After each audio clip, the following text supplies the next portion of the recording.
This discussion will now follow discussion on solar magnetism, which will go into descriptions as to why planets rotate around the sun. Our discussion on solar formation was discussing the formation of magnetic energy as a consequence of the process of fusion and the process of streaming of electrons in alternative streams. This solar magnetism, based on Lorentz force law, creates a system where you have a north and south pole to make it at least generally acceptable or understandable. So the sun has a positive, for this reason we will use, and a negative end. Within a planet, especially a planet in its first 3 stages of development, there is a very strong position of negative and positive.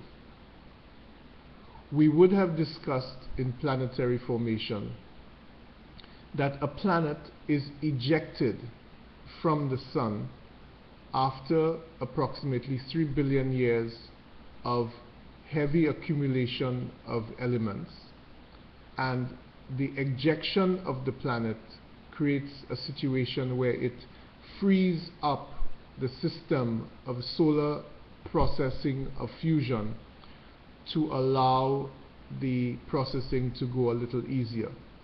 So it's similar to a process where a human being eats and needs to go to the bathroom, putting it as a casual possible way. So essentially it clears the system to allow it to continue to digest and process hydrogen, to allow it to continue to being the sun. When it pushes out the planet, it pushes it out at a fast rate, which means that the planet is pushed away from the sun.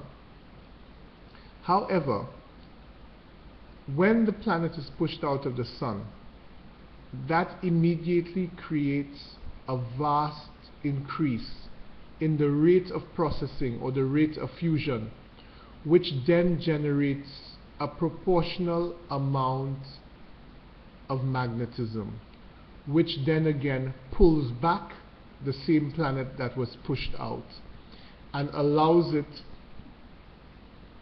to be inclined magnetically to the sun.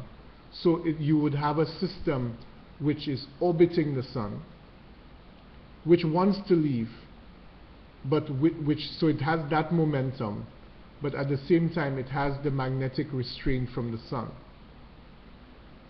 What you have in planets which are very evolved, for example as Earth, from Venus, you reach a situation where the planet within it has a process of fusion.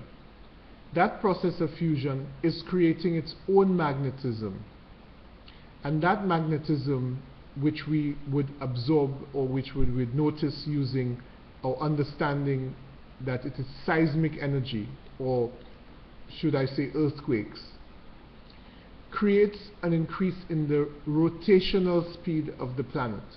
So for example, you would have Venus with a rotational speed of 3 kilometers per hour at its center, and Earth with a rotational speed of 1,000 kilometers per hour at its center. The difference between Earth and Venus being the degree of seismic activity. You would find that Mars, with less seismic activity, has a rotational speed of 822 kilometers per hour, but it has 75%, approximately 60 to 75% less gravity than is on Earth. So it means that the electrical magnetic force that is generated has to do with 2 things. One, the rotational speed of the planet, and 2, the level of fusion occurring within the center of the planet to provide that seismic activity which will provide the increase in the magnetic force coming from the planet itself. So essentially what you have is the generation on a planet such as Earth of a north and south pole.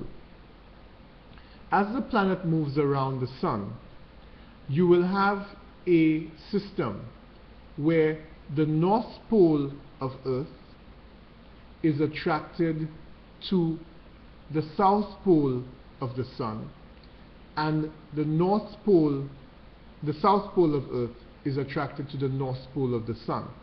So for example, you will see that the Earth is inclined on its axis, and that inclination is on an elliptic which corresponds to the magnetic north of the sun. So you have the south of the Earth connected to the north. As it continues around the sun in its revolution, it reaches a midway point in its elliptical orbit where it can no longer continue the attraction, and the attraction of the north takes over.